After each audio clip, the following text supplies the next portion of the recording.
Hello for the 25th Sunday in Ordinary Time, using the first and third reading. Um,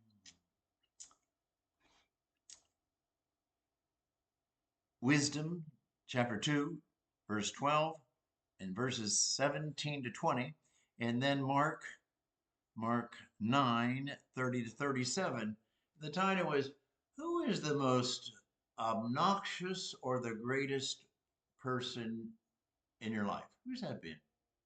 Hmm. This could go on and on and on.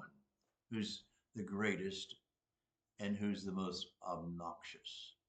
Well, as far as my life, I think back and I think of one person that I just thought, who at least he said he was the greatest, and that was Muhammad Ali, Cassius Clay, the great boxer.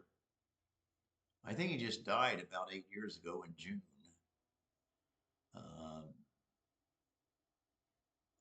2016, but he claimed to be the greatest, and he might have been the greatest boxer, but he gave the attitude that he was the greatest of everything.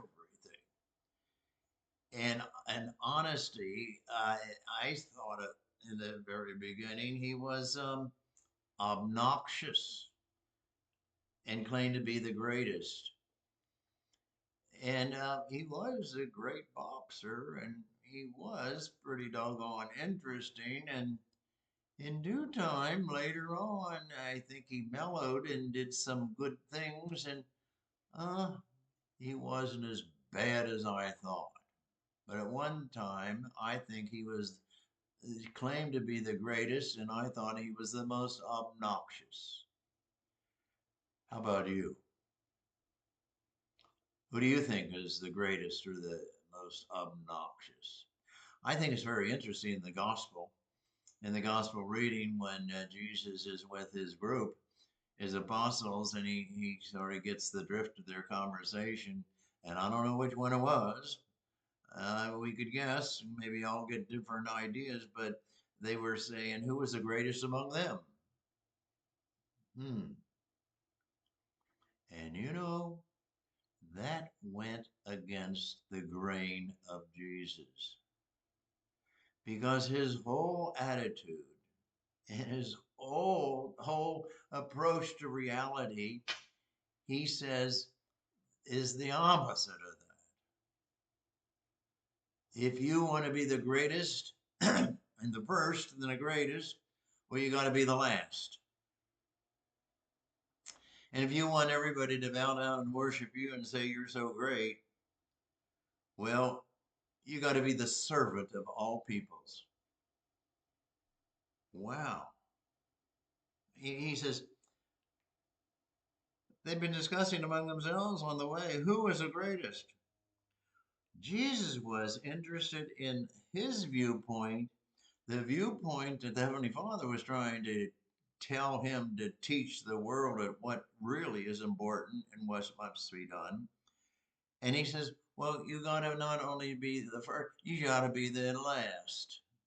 Move in that direction. And you need to be the servant of all. The last and the servant of all. And it sort of, I have to sort of agree with that. You know, I say Muhammad Ali or Cassius Clay, you know, the mother in a family sometimes is the servant of all, sometimes a father. Sometimes the parents calling the older brother or sister to be the servant and help out the little ones. Sometimes the little ones embarrass them. They are so good and simple. And what can I do for you? What can I do for you? Is the basic message of Jesus Christ. What did the Father want to do for you? Great. Jesus coming to this earth. What did he want to do for the earth and the people and you and me? All? How much is he going to love? He's going to love all the way. How often is he going to forgive? He's going to forgive all the way. Jesus just wanted to do it for you. And he has tried to teach these 12 people and many other, and you and me today, the same thing. What's going to make you the greatest? That you're the servant. Well, we don't have servants. We have cleaners and we hire people and all that stuff and so forth. But we try to serve people. I just find it's great when you wind up going somewhere and you're going to buy something or you're going to go to the store or whatever, and the person says, "What can I do for you? How can I help you?" And he or she means it. Sort of yesterday, just to wrap up this simplistic, is I've had a hankering for fried chicken. And I know, I go to Kroger's on Alexandria, and I know as far as in the afternoon, getting towards supper time, they have and they throw in batches of chicken and it comes out hot pipe, really hot and fresh. And that's the time to get it. Well, yesterday afternoon, I thought, well, I'm going to call the guy who fries it. And so I called and I got, when I got the meat department, it wasn't the meat department, it's the delicatessen. And I got him on the phone and I say, is this the chief chicken fryer? Well, he sort of laughed. And I said, tell me, um, what's the time when you come out with the chicken or when's your next batch of hot fried chicken that you stick in the box and you get 4 pieces for $5? And he said, you want that, or you can get 8 pieces. You can get 8 pieces, for $8.99. But he says, how can I help you? He says, I have a big batch frying up right now, and in 8 minutes they will be totally hot as heck, and I'll put them out. How can I help you? I said, baby, I'll be there. You certainly aren't Chicken Little. You're the main chicken guy. And he gave me that impression. How can I help you?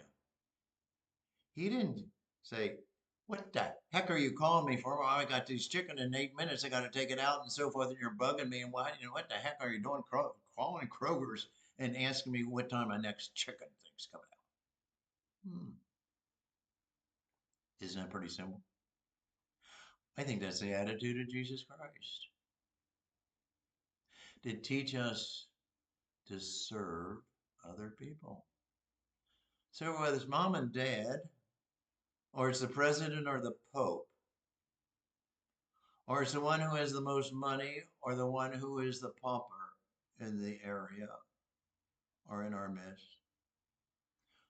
if we just reach out and try to help, to try to serve, and even just in our attitude, you're going to be all right, baby.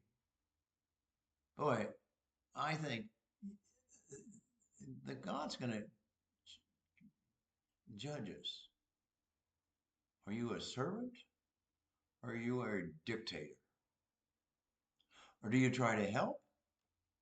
Or do you try to get everybody else to help you and tell them what to do? Are you the boss and boss people around? Or you say, can I help? How can I help?